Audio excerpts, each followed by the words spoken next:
가운데 있는 사람들입니다. 할렐루야. 그래서 우리 자신이 하나님 섭리 가운데서 아름답게 살아가는 거예요. 열매 맺고 살아가는 거예요. 하나님을 우리가 아는 것이 복입니다. 할렐루야. 가장 큰 복은 하나님이에요.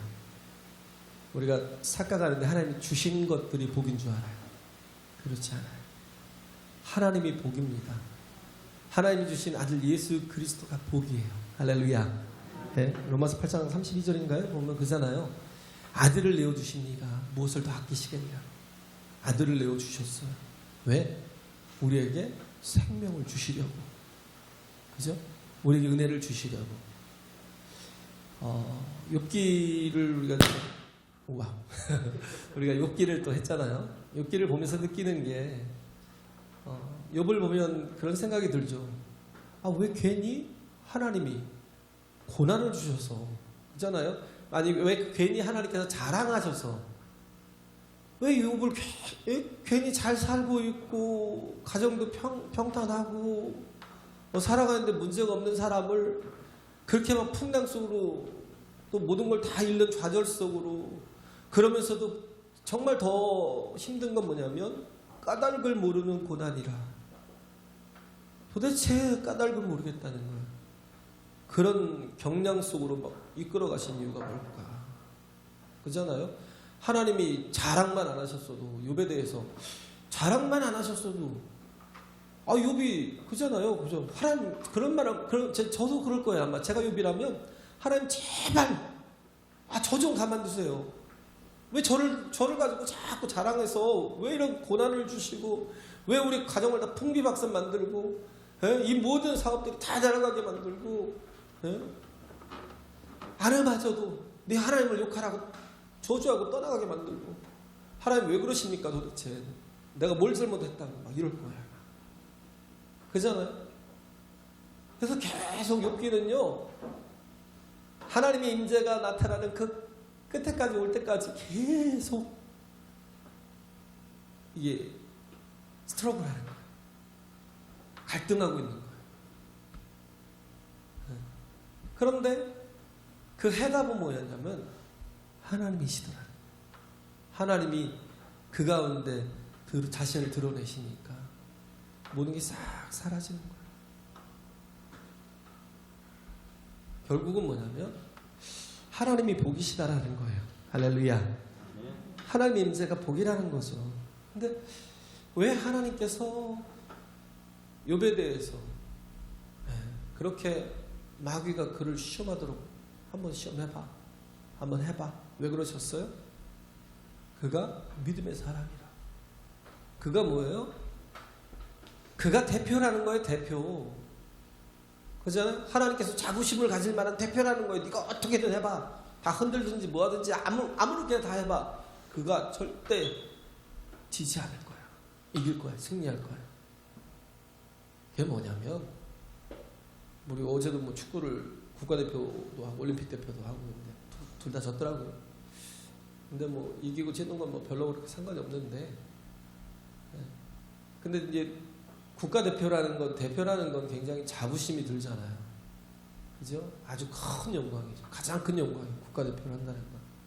그런데 가장 큰 영광이면서도요. 가장 큰 고난이 와요.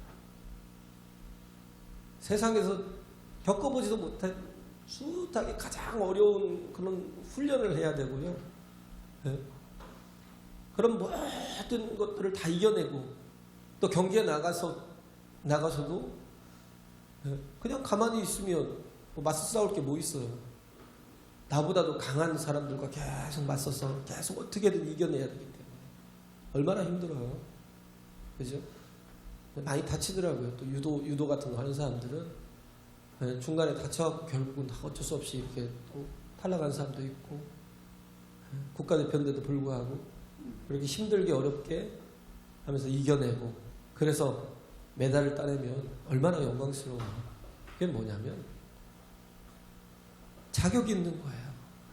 하나님이 환난 가운데 고난 가운데 던져서 저 사람을 이겨낼 수 있겠다. 마귀가 어떻게 흔들든지 이겨내고 하나님께 영광이 될 수 있겠다 생각해서 하나님께서 그냥 그 가운데 이끄시고, 그래서 어떻게 보면 고난도 많아요. 고난이 많고 그러지만 그러나 그만큼 또 이겨내고 승리하면 영광이 있죠. 더 중요한 건 뭐냐면 하나님이 믿어준다는 거예요. 할렐루야. 믿어준다는 거예요. 그래서 로마서의 핵심이 그거잖아요. 한 사람 아담이 불순종함으로 말미암아 죄와 사망이 들어왔어요. 그죠? 그가 대표 선수였어요. 한 사람 아담이 불순종함으로 말미암아 죄와 사망이 이 땅에 왔고요. 둘째 사람 아담이 순종함으로 말미암아서 온 인류에게 영원히 살 수 있는 영생이 주어졌다고요. 할렐루야. 죄사함을 얻고, 그죠? 죄사함을 얻고, 그리고 구원을 받고, 하나님의 자녀가 되어서 이제는 우리가 하나님의 영에 임하여서 어떻게 해요? 모두 다 하나님의 아버지라 부르는 그런 존재가 됐다라는 거예요. 이제는 또 뭐냐면 우리도 한 사람의 대표가 돼야 된다는 거예요. 할렐루야. 한 사람의 대표가 돼야 돼요. 근데 그런 어려운 과정들, 고난의 과정들, 그런 과정들을 겪을 때 우리가 느끼는 게 뭐냐면 하나님 왜 침묵하시지? 하나님이 주무시나? 하나님이 나를 버리셨나? 이런 생각이 들 때가 있어요. 근데 뭐예요? 싸움은 내가 싸워야 되거든. 내가 싸워서 이겨내야 돼요. 그러지 못하고 지면 그러면 우리는 많은 은사를 가지고 능력을 가지고 기회를 가지고 또 살려낼 수가 없다는 거예요. 캐나다에서 오는 어떤 이제 학생이 여기민으로 왔어요.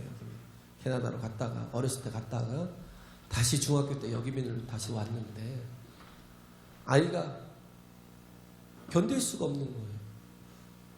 미국이나 캐나다에는 뭐가 있냐면 1m 룰이 있어요. 1m 룰. 그래서 항상 이렇게 부딪히질 않아요. 어떤 말도 그렇고요. 이렇게 이제 생활하는 환경 속에서도 1m 룰을 거의 지켜요. 그러니까 우리나라 같이 막 저도 이렇게 처음에 초등학교 4학년 때 군산에 왔는데 서울에서 군산에 왔는데 욕을 어떻게 허천나게 심하게 하는가? 이거 진짜요. 울었어요. 그냥 집에 가고 싶어서. 집이 어디 서울. 구파발 다시 돌아가고 싶어서. 왜냐면 듣도 보도 못한 욕들을 막 어떻게 허물나게 해드는지 간이 막 요만해지더라. 뭐요? 얘네들은 뭐요? 견디지 못하는 거야. 근데 이 아이가 그랬어요. 견디지 못한 거예요. 너무나 어렵고 힘드니까 정말 옆에서 보는 부모가 너무 안타까운 거예요. 한국이라는 곳에 와서 전에 그런 예의가 있고 거리가 있고 그런 삶을 살았는데 근데 여기서는 그게 없거든요.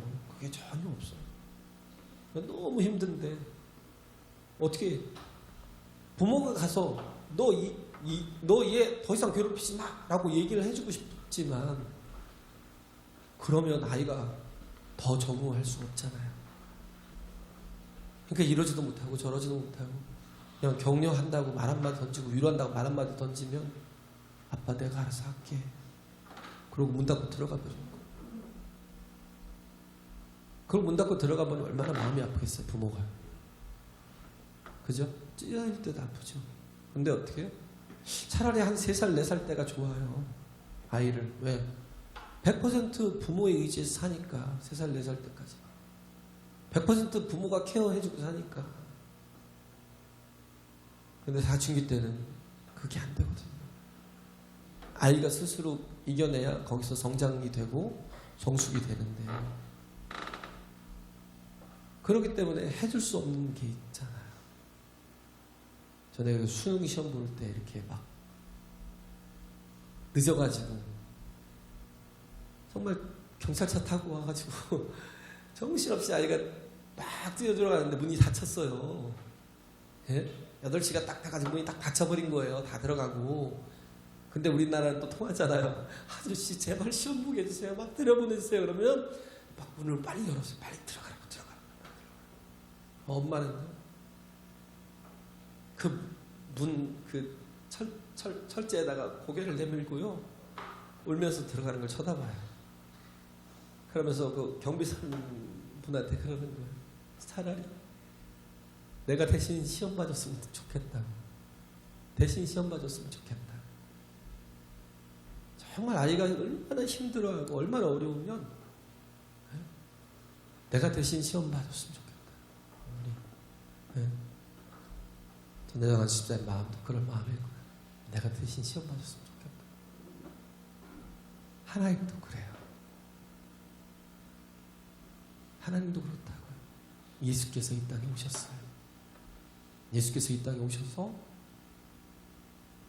그 고난의 길, 십자가의 길, 어린 양으로, 6월절 어린 양으로서 바쳐지는 그 길을 가기 위해서 갈 때에 하나님은 어떻게 했어요? 침묵했어요. 예수님이 그 십자가상에서 던지신 7마디 중에 한 마디가 그거잖아요. 엘리 엘리 라마 사박다니. 하나님 하나님 어찌하여 나를 버리시나이까. 철저하게 외면하시고 그 사명을 다 감당하시고 예수님 고개를 떨구시고 죽으실 때 더 패션에 보면 나오잖아요. 패션 오브 더 크라이스트에 보면 그 영화에 보면 하늘에서 눈물 한 방울이요 뚝 떨어져 내려요. 왜? 하나님이 그 가운데 개입해 주시고 도와주시면 예수님은 인류를 구원할 수 있는 사명을 이룰 수가 없으니까. 예수님은 그 길을 당신 스스로 혼자 가셔야만 되니까. 누구도 대신해 줄 수 없으니까. 하나님의 도와주시지 않으면, 도와주시면 어떤 일도 일어날 수 없으니까. 태초부터 계획되신 하나님의 뜻이 예수 그리스도를 통하여서 십자가를 통해 이루어졌다는 겁니다. 할렐루야. 그래서 우리에게는 뭐예요? 바라보는 것, 십자가를 보라는 거예요. 모세가 광야에서 뱀을 든 것 같이 인자도 들려야 하리. 믿는다는 게 뭐예요? 본다는 거예요. 뭘 봐요? 십자가에 달린 예수를. 내 죄가 달렸다는 거예요. 내가 예수 그리스도와 함께 죽었다는 거예요. 예수님께서 그 일을 이루시기 위해서 그 길을, 그 어려운 길을 그 십자가에 달려서 죽으시기까지 아버지의 말씀에 뜻에 복종하셨다는 거예요. 할렐루야. 예수님은 이 땅에 오신 하나님의 아들이시잖아요. 예수님께서 마리아를 통해서 잉태되시고 그래서 이 땅에 오셔서 하나님의 뜻을 이루기 위해서 그 공생애를 시작하기 전까지 누가복음에서 유일하게 나오는 것 같아요. 예수님의 그 성장에 대한 모습을 어디에도 기록이 안 돼 있어요. 거의 뭐냐면 공생의 시작 때부터니까. 그죠? 예수님이 출생에 대해서는 마태복음과 누가복음이 기록하고 있는데 약간 좀 상반된 게 좀 있어요. 약간 좀 달라요. 근데 예수님의 성장에 관해서는 어디 복음서도 없고 누가복음에만 살짝 나오는데 그 복음서가 다루고 있는 게 뭐예요? 누가가 말하고자 하는 건 예수님의 성전에 계시는 모습을 담았어요. 왜? 성전이 어떤 곳이라고 해요? 예수님이 성전의 주인이시다라는 거예요. 할렐루야. 예수님이 성전의 주인이시잖아요. 그리고 예수님이 뭐예요? 말씀하시기를 내가 내 아버지 집에 있어야 할 줄을 모르셨습니까? 그렇잖아요. 예. 49절에 내가 내 아버지 집에 있어야 할 줄을 알지 못하셨나이까. 그곳을 뭐라고요? 내 아버지 집. 내 아버지 집은 뭐예요? 예수님은 자신이 하나님의 아들이신 자의식이 분명했던 분이에요. 할렐루야. 예. 그리고 우리에게 하나님의 자녀되게 하기 위해서, 우리로 하나님의 자녀되게 하기 위해서 예수님께서 성전에 제물이 되어주신 것, 6월절 어린 양으로 죽으신 것입니다. 할렐루야. 6월절 어린 양으로 그 길을 묵묵히 가서 이루셨다라는 거예요. 무엇 때문에요? 회복 때문에. 성전의 기능이 뭐예요? 회복. 그 회복이 뭐예요? 하나님과의 관계의 회복, 내 영혼의 회복. Restore. 회복이라는 건 다시 힘을 얻는 거, 다시 살아나는 거고, 제 기능을 다시 할 수 있는 거잖아요. 그러기 위해서 쉼이 필요하고 먹어야 되고 만나야 돼요. 우린 그리스도 안에서 쉬어야 돼요. 할렐루야. 그리스도 안에서 쉬어야 되고 먹어야 돼요. 그리스도의 살과 피를 먹어야 됩니다. 먹고 마셔야 돼요. 그리고 또 해야 될 게 뭐예요? 우리가 하나님과의 온전한 만남을 가져야 되는 거예요. 쉼이 필요하다는 거예요. 이 땅에는요, 많은 바이러스가 있잖아요. 특히 요즘 코로나 때문에 다들 막 전전긍긍하죠. 코로나. 네. 바이러스니까. 근데 인간에게는요, 뭐가 있어요? 어떤 바이러스도 이길 수 있는 항체가 있어요. 하나님이 만드실 때, 사람을 만드실 때 어지간한 것들을 다 이겨낼 수 있는. 그래서 어떻게 보면 요즘같이 너무나 좋은 환경 속에서 공기 정화기도 갖다 놓고 뭐 난리를 치잖아요. 그렇잖아요? 근데 우리 옛날에 어렸을 때 그런 게 어디 있어요? 그냥 모래 위에서 뒹굴고 모래도 먹기도 하고, 예? 더러운 것들이 막 얼마나 많이 들어가요. 근데 그러다 보니까 자꾸 면역력이 생기는 거예요. 요즘 아이들은 면역력이 약해져 있어요. 자꾸 보호하고 이렇게 커버하는 게 아이를 보호하는 게 아니라, 예? 더 약하게 만드는 거예요. 그래서 막 험한 곳에서 많이 자라고 막 하는 사람들, 또 신앙도 마찬가지예요. 고난 가운데서 많이 연단받은 사람은요, 그 어떤 것도 쉽게 이길 수 있어요. 할렐루야. 쉽게 이길 수 있어요. 우리는 좋은 환경이 좋은 줄 알아요. 그러면 그럴수록 뭐예요? 항체가 떨어져요. 면역력이 약해지는 거예요. 정말 어려운 걸 하나씩 이기고 정복해 나가면요, 그러면 강해진다니까요. 그래서 바이러스도 요즘에 막 변이가 생기잖아요. 변형된다고 그러잖아요. 이 코로나가 변형된 것들이 있어 막 두려워하잖아요. 괜찮아요. 왜? 내 안에서 항체가 또 뭐예요? 변화된다니까요. 그것조차도 이길 수 있는 항체가 생겨요. 할렐루야. 그것조차도 이기고 견디고 승리할 수 있는 항체가 생긴다니까요. 이게 하나님이 주신 복입니다. 이게 하나님이 주신 복이에요. 복이 없으면 지는 거죠. 하나님께서 창세기 1장에 보면 흙으로 사람을 지으시고 제일 먼저 하신 게 뭐예요? 복을 주셨어요. 28절에 보면 복을 주셨어요. 생육하고 번성하고 다스리라. 이게 뭐예요? 이기고 승리하는 거예요. 할렐루야. 또 이제는 뭐예요? 축복의 통로, 은혜의 통로, 생명의 통로로 사는 거예요. 날마다 도움을 받아야 되고 날마다 뭔가를 의지해야 되고 사는 게 아니라, 하나님께서 생육하고 번성하고 다스리게 하시는 건, 이거는 뭐예요? 모든 삶에서 이기고 또 예수 그리스도처럼 많은 영혼들이 은혜를 끼치고 살아가는 거. 구약에서의 복은 신약에서는 뭐냐면 은혜예요. 은혜. 할렐루야. 하나님께서 아들 예수 그리스도를 은혜로 주셨대요. 그렇잖아요? 로마서 8장에 보면 30 은혜로 주신 하나님께서 너에게 더 무엇을 아끼겠느냐. 아들을 주신 하나님께서 은혜로 아들을 주셨대요. 아들 예수 그리스도가 우리에게 은혜라고요. 은혜. 그래서 우리가 뭐예요? 예수 그리스도 그분을 받았다라는 게 뭐예요? 복음을 받은 거예요. 복음을. 복음이 뭐예요? 내가 죄인이라는 거예요. 죄인이잖아요. 네? 우리는 마음속으로 얼마나 많은 죄를 지어요. 쟤는 또 왜 저렇게 살아? 왜 저래?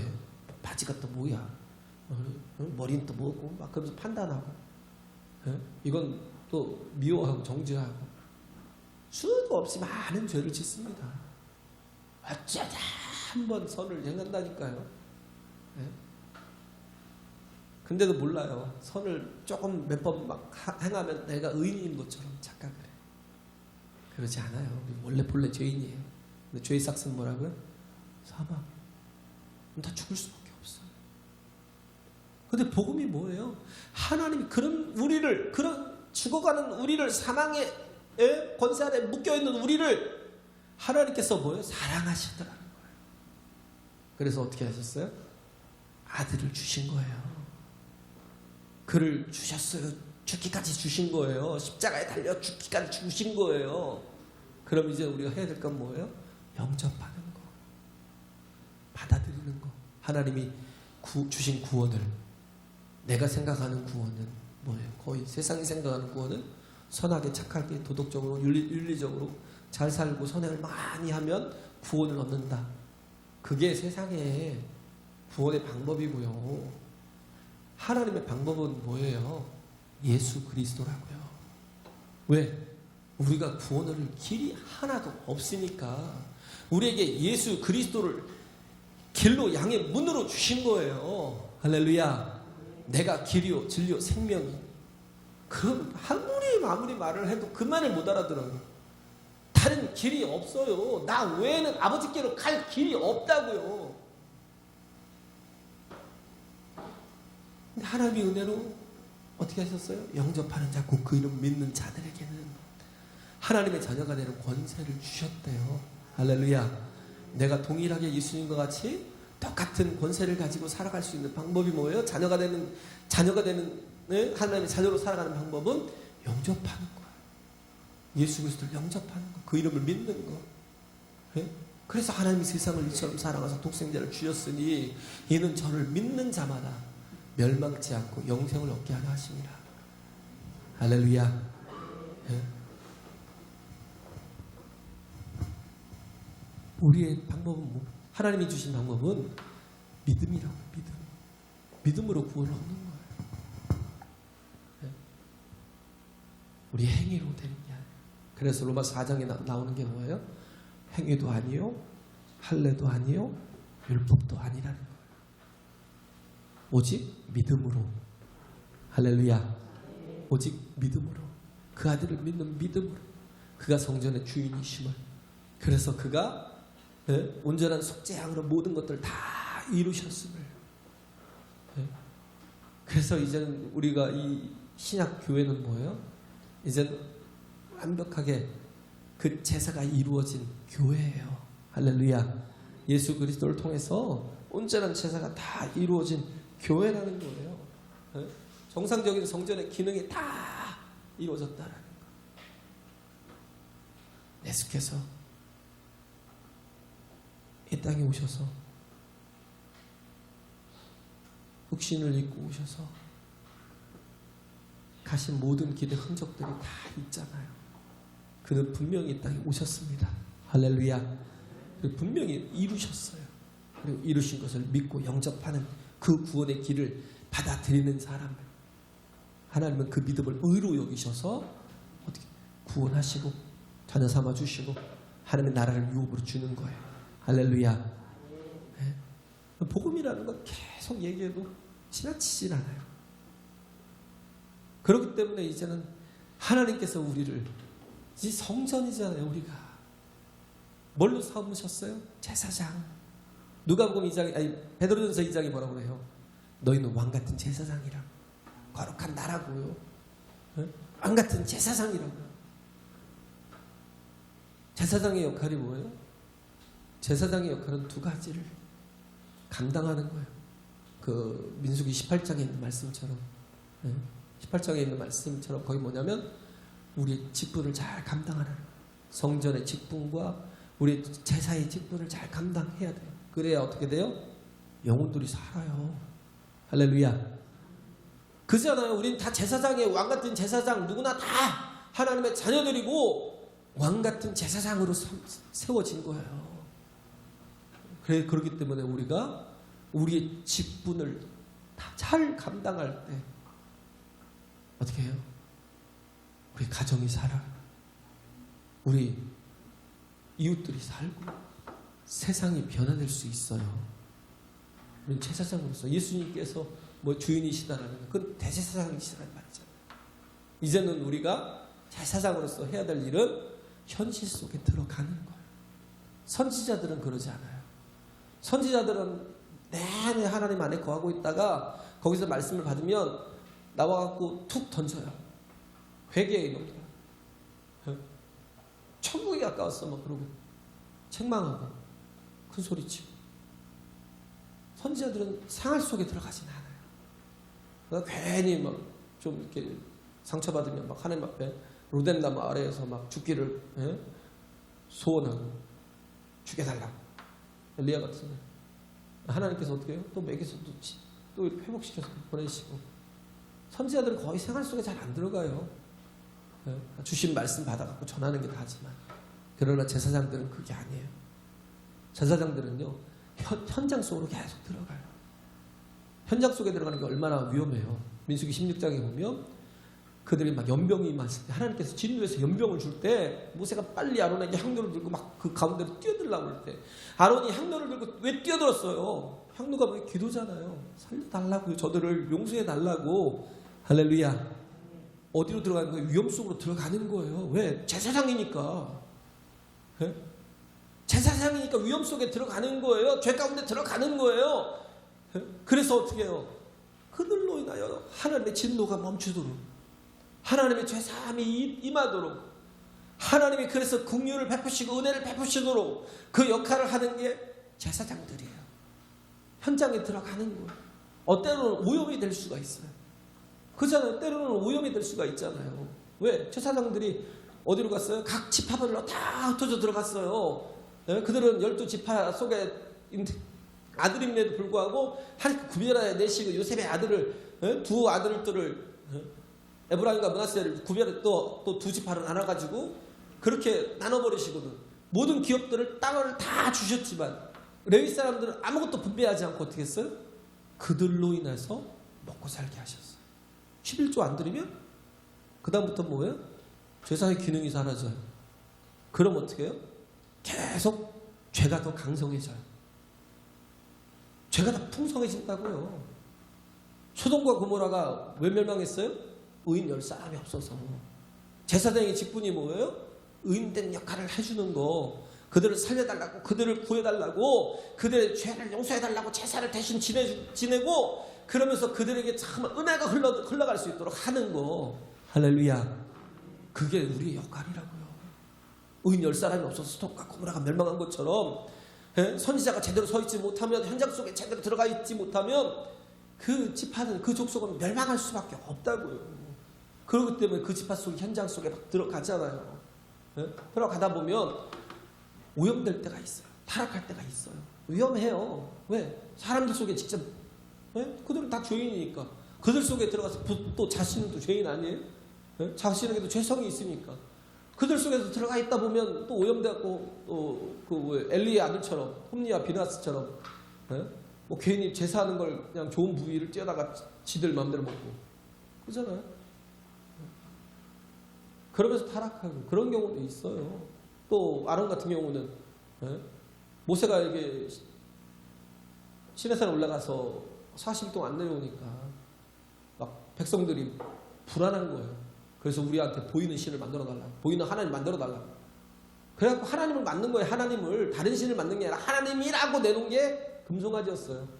알았다고. 실수한 거죠. 그렇게 실수하고 어떤 때는 정말 하지 말아야 될 짓도 하고 그런 경우도 있어요. 그런 위험한 게 있지만 그런데도 불구하고 제사장들은 어떻게 들어가야 돼요. 왜? 들어가야 살리니까. 할렐루야. 예? 들어가야 살리니까. 제사장으로서 역할들을 잘 감당하지 않으면, 내가 우리 가정의 제사장으로 제대로 서지 않으면, 그러면 그들은 죽을 수밖에 없어요. 죄 가운데 멸망할 수밖에 없어요. 내가 대표 주자가 돼야 돼. 한 사람 아담이 불순종함으로 죄와 사망이 세상에 들어온 것처럼 한 사람 정말 아담의 또 순종함을 통하여서 어떻게 했어요? 우리에게 구원이 임한 거예요. 우리가 그 역할을 감당하는 거예요. 제사장의 역할을. 우리는 자꾸 이론으로만 있어서는 안 돼요. 이론으로만 있으면, 들어가지 않고 이론으로만 있으면요, 히틀러 돼요. 히틀러. 말씀만 있으면 어떻게 세져요. 말씀만 알았고, 죄송합니다, 머리가 커져가지고 자꾸 뭐예요? 정죄하고 판단하고. 히틀러가 가지고 있던 게 뭐예요? 이론적인 생각. 옛날에 보면 그 생물학적인 그 우성에 대한 그런 신봉이 있었어요. 그 아리안 그 사람들에 대한 그 우성인자를 가지고 있다는 그런 신봉이 있었어요. 그렇기 때문에 이스라엘 그 유대인들 그 허접한 것들이 들어와가지고 자꾸 뭐예요? 결혼도 하고 막 그러니까 이것들이 우리의 인자를, 우성인자를 열성인자로 바꿀까봐. 그래서 이것들을 싹 전멸시키자고. 왜? 이론만 갖고 있으니까.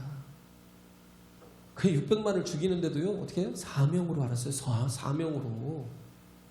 그거에 대한 죄책감이 없어요. 히틀러가 만약에 정말 유대인들의 가정 속에 들어가 보고, 그들의 자녀를 만나보고, 그의 부모들 만나보고, 그들과 함께 식사도 해보고, 함께 견뎌보고, 얘기도 나눠보고 했으면 절대 그 짓 못해요. 우리 요즘 막 보면, 인터넷에 보면 댓글 엄청 달잖아요. 왜? 그 아픔을, 그 실수도 해요. 잘못도 해요. 근데 막 뭐예요? 그게 드러나면 죽이려고 정신이 없어요. 칠면조 사회라고 하죠. 칠면조 사회. 칠면조가 다쳐갖고 피를 흘리잖아요. 그러면 그 울타리 안에 있던 모든 칠면조들이 그 다친 걸 발견하면요, 전부 다 와서 쪼아서 죽여요. 왜 그런지 모르겠어요. 쪼아서 죽여요. 근데 그게 딱 우리 사는 사회라니까요. 우리가 허물이 보이고 약함이 보이고 어려움이 보이고 막 그러면요, 꼭 칠면조같이 막 벌떼같이 달려들어서 다 죽여버려요. 댓글 다는 거 보세요. 무서워요. 그냥 긍휼히 여기는 마음이 없어요. 우리가 직접 1대1로 만났으면, 우리가 그러니까 보니까 그잖아요. 거의 뉴스 보고 알잖아요. 뉴스 보고. 누가 다 정의를 그렇게 내려요? 기자들이. 그걸 믿어요. 그래놓고 완전히 마음속으로는 수십 번도 더 죽여요. 댓글 다는 사람 막 기가 막히게. 우린 제사장들이라고 남의 허물을 어떻게 용서해달라고 하나님께 제사를 드려야 돼요. 할렐루야. 예수 그리스도의 보혈의 피로 우리는 그들의 모든 죄를 정말 씻을 수 있도록 그렇게 이끌어야 돼요. 예수를 죽이라 십자가에 못 박아 죽이라고 막 소리쳤던 사람들인데, 베드로가 한번 설교를 할 때에 그때 그들이 마음의 가책을 받아서 그건 죽일 놈들이죠, 솔직히. 근데도 불구하고 뭐라고 그래요? 형제들아, 그런 줄 우리가 어찌 알고, 어떻게 해야 우리가 살 수 있냐, 어떻게 해야 우리가 정말 죄사함을 받을 수 있냐 하고 묻잖아요. 그럴 때 베드로가 너희는 안 돼, 너희는 이미 틀렸어, 이렇게 했어요? 아니잖아요. 너희가 회개하고 예수 그리스도 이름의 침례를 받으면, 가장 중요한 게 뭐예요? 몇 날이 못해서 성령을 받으려 하는 것처럼, 그래서 그들이 받았던 것처럼 너희에게도 성령이 임하시리라. 할렐루야. 그들이 예수를 십자가에 못 박은 죄인들인데도 불구하고 회개하고 돌이키면 성령을 주신대. 믿으면 성령으로 하나님께서 그들 가운데도 함께 하셔서 그들도 하나님의 자녀 되게 하신다는 거예요. 할렐루야. 놀라운 은혜. 복음, 예수 그리스도께서 성전의 주인이심을, 여기에 대한 스토리가 중요한 게 아니고요. 우리가 깨달아야 될 게 뭐예요? 예수 그리스도께서 그 성전에 제물대로 이 땅에 오신 분이고 어린 양, 세상 죄를 지고 가는 어린 양으로 이 땅에 오셨을 뿐만 아니라 그가 또 뭐예요? 대제사장이시다라는 거예요. 성전의 기능의 회복. 이제는 교회가 그 일을 하는 겁니다. 살리는 일. 우리가 현장에 들어가고 또 우리의 직무를 다해서 다 사용해서 정말 살려내고 건져내는 영광스럽게 하나님을 영광스럽게 하고 영광스럽게 하는 이 일을 결코 우리는 세상 그 일, 그 어떤 일보다 뒤로 둬서는 안 돼요. 우린 다 제사장들이라는 거예요. 그래서 하나님 앞에 버림받을 영혼은 한 사람도 없어요. 다 살려야 되고 건져야 되고 우리가 긍휼히 여겨야 돼요. 세상은 다 칠면조같이 죽이지만 그러나 하나님 앞에 나와서 그 모든 죄를 자복하고 구하면 다 사하시고 깨끗게 하시고 거기에다 성령을 부어주신다니까요. 놀라운 하나님의 성전된 기능을 우리가 또 감당해 나가는 제사장으로서의 역할을 다 잘 감당해 나가는 저와 여러분 되시길 간절히 바랍니다. 네, 찬송하겠습니다.